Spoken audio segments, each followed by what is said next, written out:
என் பெயர் உங்களுக்கு தேவையில்லை. நான் ஒரு பிரபலமான நடிகை அல்லது மாடல் அல்லது ஒரு பெரிய தொழிலதிபரின் வாரிசு என்று வைத்துக் கொள்ளுங்கள்.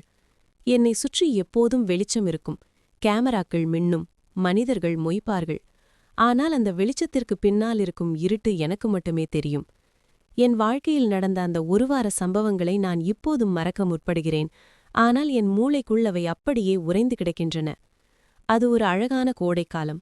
நானும் எனது காதலன் மற்றும் சில நண்பர்களும் சேர்ந்து ஒரு தனிப்பட்ட தீவு பகுதிக்கு விடுமுறையை கழிக்க வந்திருந்தோம். விலைமதிப்பெற்ற ஒரு ஆடம்பரப் படகு, சுற்றிலும் நீல நிறக் கடல், குடிக்க விலையுயர்ந்த மதுபானங்கள் என எல்லாம் இருந்தன. ஆனால் என் மனதில் துளிக்கூட நிம்மதியில்லை. காரணம் என் காதலன். படகின் ஒரு ஓரத்தில் நான் தனிமையில் அமர்ந்திருந்தேன். அவன் என்னிடம் வந்து பேசினான். ஆனால் அவன் கண்களில் காதலோ அக்கறையோ இல்லை. ஏன் எப்போது பார்த்தாலும் முகத்தை இப்படி வைத்திருக்கிறாய்? நாம் இங்கே சந்தோஷமாக இருக்க வந்திருக்கிறோம். என்னை கொஞ்சம் நிம்மதியாக இருக்க விடு என்று எரிச்சல் பட்டான். என்னை சுற்றி நடக்கும் உலகமே எனக்கு அந்நியமாகப்பட்டது. என் காதலனும் அவனது நண்பர்களும் பணமும் புகழும் இருந்தால் எதை வேண்டுமானாலும் வாங்கலாம் என்ற மமதையில் இருப்பவர்கள். அவன் என்னை விட்டு விலகி படகின் உள்ளே சென்றான். அங்கே அவனது நண்பன் அவனுக்காக காத்திருந்தான். அவர்கள் இருவரும் சேர்ந்து சில பெண்களை அங்கே வரவழைத்து தங்களின் இச்சைகளை தீர்த்து கொள்ளும் ஒரு கீழ்த்தரமான கேளிக்கையில் ஈடுபட்டார்கள். எனக்கு இதெல்லாம் தெரியும், இதுதான் என் உலகம் என்று எனக்கு நானே பலமுறை சமாதானம் சொல்லிக் கொண்டிருக்கிறேன். ஆனால் அன்று என் மனம் ஏனோ மிகவும் கனமாக இருந்தது. படகில் நடக்கும் அந்த அருவருப்பான சத்தங்களிலிருந்து தப்பிக்க எனக்கு ஒரே வழிதான் இருந்தது. அது அந்த பறந்து விரிந்த கடல். நான் மெதுவாக எழுந்து என் ஆடைகளை களைந்துவிட்டு நீச்சலுடையில் அந்த ஆழமான நீலக்கடலில் குதித்தேன். தண்ணீர் மிகவும் சில்லென்றிருந்தது. கடலின் அந்த அமைதி என் மனதிற்கு இதமாக இருந்தது. எல்லா பிரச்சனைகளையும் மறந்து நான் நீந்திக் கொண்டிருந்தேன். ஆனால் அந்த அமைதி சில நிமிடங்களுக்கு மேல் நீடிக்கவில்லை. படகின் மேல் தளத்தில் என் தமையன் அமர்ந்திருந்தான். அவன் என்னை தேடியிருக்கிறான். அப்போது நான் நீந்திக் கொண்டிருந்த இடத்திற்கு சற்று தொலைவில் தண்ணீருக்கு அடியிலிருந்து ஒரு உருவம் மெதுவாக மேலே வந்தது. ஸ்கூபா டைவிங் உடையில் முகம் முழுவதும் மூடியபடி ஒருவன். அவன் கையில் ஒரு துப்பாக்கி இருந்தது. என்னை நோக்கி அவன் துப்பாக்கியை நீட்டினான். எனக்கு என்ன நடக்கிறது என்றே புரியவில்லை. என் இதயம் ஒரு கணம் நின்று துடித்தது. அவன் சுடப்போன அந்த நொடியில் படகிலிருந்த என் நண்பன் இதை பார்த்துவிட்டான். அவன் வேகமாக வந்து என்னை காக்க முயன்றான். டுமீல் என்ற சத்தம் என் காதுகளை பிளந்தது. எனக்காக வந்த தோட்டா அவனது தோள்பட்டையை துளைத்தது. இரத்தம் அந்த நீலக்கடலில் சிவப்பாக பரவியது. அவன் சுடப்பட்டதை பார்த்து நான் அலறினேன். சுட்டவன் தான் குறி தவறியதை பார்த்துவிட்டு உடனடியாக தண்ணீருக்குள் மூழ்கி தப்பித்துவிட்டான். படகில் இருந்த என் உதவியாளர் பெண் உடனடியாக வாக்கி டாக்கியை எடுத்து, எங்களுக்கு ஆபத்து, மேடத்தை யாரோ சுடப் பார்த்தார்கள், எங்களுக்கு உடனடியாக ஒரு சிறந்த பாதுகாப்பு அதிகாரி வேண்டும் என்று பதற்றமாக கத்தினாள். அதுவரை ஒரு விளையாட்டு போலிருந்த என் வாழ்க்கை அந்த நொடியில் மரணத்தின் விளிம்பிற்கு சென்று திரும்பியது. என்னை யாரோ கொல்ல நினைக்கிறார்கள் என்ற உண்மையை என் மனம் மெல்ல மெல்ல உணரத் தொடங்கியது. நாங்கள் உடனடியாக கரைக்கு திரும்பினோம். ஒரு பெரிய மாளிகையில் நாங்கள் தங்க வைக்கப்பட்டோம். அப்போதுதான் அவன் வந்தான். எனக்காக, என் உயிரை காப்பதற்காக நியமிக்கப்பட்ட அந்த பாதுகாவலன். அவனை நான் முதல் முறை பார்த்தபோது அவன் ஒரு இயந்திரம் போலத்தான் எனக்கு தெரிந்தான். உணர்ச்சிகளற்ற முகம், கூர்மையான கண்கள், எப்போதும் எச்சரிக்கையாக இருக்கும் உடல் மொழி. அவன் வந்த முதல் நாளே அந்த மாளிகையின் பொறுப்பை தன் கையில் எடுத்துக்கொண்டான். என் உதவியாளரிடம் இதுவரை என்ன நடந்தது, எத்தனை முறை தாக்குதல் நடந்தது என்று ஒவ்வொரு சிறு தகவலையும் துருவி துருவி விசாரித்தான்.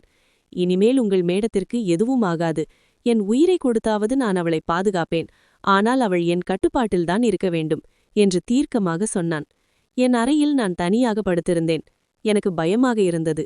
என் சுதந்திரம் பறிபோன போல் தோன்றியது. எனக்கு தெரியாமல் எனக்கு இத்தனை எதிரிகளா? எந்த புதருக்கு பின்னால் எந்த இருட்டுக்குள் எனக்கான மரணம் காத்திருக்கிறது என்ற பயம் என்னை உறங்குவிடாமல் செய்தது. அவன் சாதாரணமானவன் அல்ல. அந்த மாளிகை முழுவதும் ரகசிய கேமராக்களை பொருத்தினான். ஒவ்வொரு இடத்தையும் தன் கட்டுப்பாட்டுக்குள் கொண்டு வந்தான். ஒரு நாள் அவன் பொருத்திய கேமராவில் நான் ஒரு காட்சியை கண்டேன். என் காதலனும் அவனது நண்பர்களும் எனக்கு பாதுகாப்பு இல்லை என்று தெரிந்தும் எந்த கவலையும் இல்லாமல் வெளியிலிருந்து சில பெண்களை விலை பேசி மாளிகைக்குள் அழைத்து வந்து கேளிக்கையில் ஈடுபட்டுக் கொண்டிருந்தார்கள். எனக்கு அருவருப்பாக இருந்தது. மரணம் என் கழுத்தை தொட்டு சென்றிருக்கிறது. ஆனால் என்னை நேசித்தவன் சொன்னவன் வேறு பெண்களோடு உல்லாசமாக இருக்கிறான். அந்த நொடியில்தான் என்னை சுற்றியுள்ள உறவுகள் எவ்வளவு போலியானவை என்பதை நான் முழுமையாக உணர்ந்தேன். ஆனால் அவன், அந்த பாதுகாவலன், இரவும் பகலும் தூங்காமல் எனக்காக காவல் காத்தான். அவனது ஒவ்வொரு அசைவிலும் எனக்கான பாதுகாப்பு உறுதி செய்யப்பட்டது. ஒரு நாள் நாங்கள் ஒரு பொது நிகழ்ச்சிக்கு செல்ல வேண்டியிருந்தது. நான் தயாராகி வெளியே வந்தேன். என்னை சுற்றி நூறுக்கணக்கான கேமராக்கள், பத்திரிகையாளர்கள், ரசிகர்கள் எல்லோரும் என் பெயரை சொல்லி கத்தினார்கள். இது எனக்கு பழகிப்போன ஒன்று என்பதால் நான் புன்னகைத்தபடியே நடந்து சென்றேன். ஆனால் அவனுக்கு அது ஒரு நரகமாக இருந்தது. அந்த கூட்டத்தில் யார் கையில் துப்பாக்கி இருக்கிறது, யார் என்னை தாக்க வருவார்கள் என்று அவன் கண்கள் அங்குமிங்கும் சுழன்றன. அவன் என்னை சுற்றி ஒரு பாதுகாப்பு வளையத்தை உருவாக்கினான்.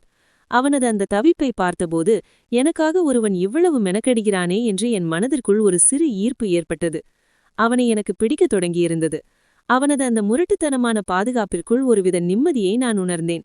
ஆனால் அவனும் ஒரு மனிதன்தானே, அவனுக்கும் ஒரு தனிப்பட்ட வாழ்க்கை இருக்கிறது என்பதை நான் ஒரு நாள் தற்செயலாக பார்க்க நேர்ந்தது. ஒரு நாள் இரவு என் அறையிலிருந்து வெளியே வந்த நான் அவனது அறையின் கதவு லேசாக திறந்திருப்பதை பார்த்தேன். உள்ளே எட்டி பார்த்தேன். அங்கே அவன் தனியாக இல்லை. அவனுடன் அவனது உதவியாளர் பெண் அல்லது அவனது நிஜ வாழ்க்கை துணை இருந்தார். அவர்கள் இருவரும் நெருக்கமாக மிகவும் அந்யோன்யமாக இருந்தார்கள். அதை பார்த்ததும் என் நெஞ்சில் ஒரு சுருக்கென்று வலி வந்தது. ஏன் எனக்கு அந்த வலி வந்தது என்று எனக்கு தெரியவில்லை. அவன் என் வெறும் பாதுகாவலன் மட்டும்தானே. ஆனால் என்னை சுற்றியுள்ள அத்தனை ஆண்களும் என்னை பணத்திற்காகவும் உடலுக்காகவும் மட்டுமே பார்த்த நிலையில் எனக்காக உயிரை கொடுக்க தயாராக இருந்த அவன் மீது எனக்கு ஒரு உரிமை உருவாகியிருந்தது. அவன் வேறு ஒரு பெண்ணுடன் நெருக்கமாக இருப்பதை பார்த்தபோது என் அறியாமலேயே நான் பொறாமைப்பட்டேன். அதை வெளியில் காட்டிக்கொள்ளாமல் அமைதியாக என் அறைக்கு திரும்பினேன். நாட்கள் நகர்ந்தன. என் உயிருக்கு ஆபத்து இன்னும் விலகவில்லை என்பதை அவன் மட்டும் உணர்ந்திருந்தான். ஒரு நாள் இரவு ஒரு பெரிய கொண்டாட்டம் முடிந்து நாங்கள் மாளிகைக்கு திரும்பினோம். மாளிகையில் என் காதலனும் அவனது நண்பர்களும் எப்போதும் போல வேறு பெண்களுடன் குடிபோதையில் இருந்தனர். மாளிகையின் ஒரு பகுதியில் அமைதி நிலவியது. நான் அறைக்கு செல்ல தயாரானேன். என் பாதுகாவலன் கீழே வீட்டன் ஹாலில் காவல் காத்துக் கொண்டிருந்தான். திடீரென்று விளக்குகள் அணைந்தன. அந்த இருட்டில் மாளிகைக்குள் யாரோ ஊடுருவி விட்டார்கள் என்பதை அவனது உள்ளுணர்வு அவனுக்கு உணர்த்தியது. முதலில் அந்த பெண் உதவியாளர். காதலன் வரவழைத்த பெண் தனியாக ஒரு அறைக்கு சென்றாள். இருட்டில் பதுங்கியிருந்த ஒரு கொலைகாளன் அவளை தாக்கி கழுத்தை நெருக்கினான். அவள் கத்திய சத்தம் மாளிகை முழுவதும் எதிரொலித்தது. என் பாதுகாவலன் மின்னல் வேகத்தில் அந்த இடத்திற்கு ஓடினான். அந்த மாடிப்படிகளில் அவர்கள் இருவருக்கும் இடையே ஒரு பயங்கரமான சண்டை நடந்தது. இருவரும் ஒருவரை ஒருவர் மிருகத்தனமாக தாக்கிக் கொண்டனர். இருட்டில் யார் யாரை அடிக்கிறார்கள் என்றே தெரியவில்லை. சத்தம் கேட்டு நான் அறையிலிருந்து வெளியே வந்தேன். அவர்கள் இருவரும் சண்டையிட்டுக் கொண்டே மாடிப்படிகளிலிருந்து கீழே இருந்த பெரிய நீச்சல் குளத்தில் விழுந்தனர். தண்ணீர் தெறிக்க நீருக்கடியில் ஒரு மரண போராட்டம் நடந்தது. எனக்கு மூச்சு முட்டியது. அவனுக்கு ஏதாவது ஆகிவிடுமோ என்று நான் பதறினேன். சில வினாடிகள் கழித்து தண்ணீரிலிருந்து என் பாதுகாவலன் மட்டும் மேலே வந்தான். அவன் அந்த கொலைகாரனை தண்ணீருக்குள்ளேயே அடித்து வீழ்த்தியிருந்தான். ஆனால் ஆபத்து இன்னும் முடியவில்லை. நான் படிக்கட்டில் நின்று கொண்டிருக்கிறேன். அந்த இருட்டில் என் பின்னால் இன்னொரு உருவம் வந்தது. அது வேறு யாருமல்ல, அவனோடு வேலை பார்க்கும் இன்னொரு பெண் அல்லது அவனுடைய துரோகம் செய்த உதவியாளர். அவள் கையில் ஒரு துப்பாக்கி இருந்தது. என்னை குறிவைத்து அவள் துப்பாக்கியை தூக்கினாள். நான் பல வருடங்களாக உன்னை கொல்ல காத்திருந்தேன், இன்றுதான் நேரம் வந்திருக்கிறது என்று அவள் சொன்னாள். நான் மரணத்தை என் கண்முன் பார்த்தேன். எனக்கு கத்தக்கூட வாய் வரவில்லை. ஆனால் தண்ணீரில் தத்தளித்துக் கொண்டிருந்த என் பாதுகாவலன் இதை கவனித்துவிட்டான். அவனது கைகள் மின்னலென தன் இடுப்பில் இருந்த துப்பாக்கியை எடுத்தான். எந்த தயக்கமும் இன்றி நேராக என்னை கொல்ல வந்தவளை நோக்கி அவன் சுட்டான். டம் என்ற சத்தம். அந்த பெண் துப்பாக்கி குண்டு பாய்ந்து அப்படியே கீழே சரிந்து நீச்சல் குளத்தில் விழுந்தாள். மாளிகையில் அமைதி திரும்பியது. என்னை கொல்ல குறித்து வந்தவர்கள் பிணமாக கிடந்தனர். தண்ணீர் சொட்ட சொட்ட நீச்சல் குளத்திலிருந்து வெளியே வந்தான் அவன். அவனது மூச்சு இறைத்தது. கைகளில் இரத்த காயம். நான் படிகளிலிருந்து மெதுவாக இறங்கி அவன் அருகே சென்றேன். நான் அழுது கொண்டிருந்தேன். என்னால் பேச முடியவில்லை. நான் செத்துப் போயிருப்பேன், நீ என்னை காப்பாற்றிவிட்டாய் என்று என் கண்கள் அவனிடம் சொன்னது. அழாதீர்கள், நான் இருக்கும் வரை உங்களை யாரும் தொட முடியாது என்று அவன் என்னை பார்த்து சொன்னான். நாங்கள் இருவரும் ஒருவரை ஒருவர் பார்த்து கொண்டு நின்றோம். அந்த பார்வையில் அத்தனை உணர்வுகளும் அடங்கியிருந்தன. பணமும் புகழும் நிறைந்த என் போலி வாழ்க்கையில் அவன் ஒருவன் மட்டும்தான் எனக்கான உண்மையான அரணாக, என் உயிர்காவலனாக நின்றான். இந்த கதைக்கு ஒரு தெளிவான முடிவு இல்லை. அவன் அதன் பின் என்னோடு இருந்தானா அல்லது அவனது கடமை முடிந்துவிது விடைபெற்று சென்றானா என்பது வேறு கதை. ஆனால் மரணத்தின் விளிம்பிலிருந்து என்னை கை தூக்கிவிட்ட அந்த இரவை, அந்த என் நிழலான பாதுகாவலனை என் வாழ்நாளில் என்னால் மறக்கவே முடியாது.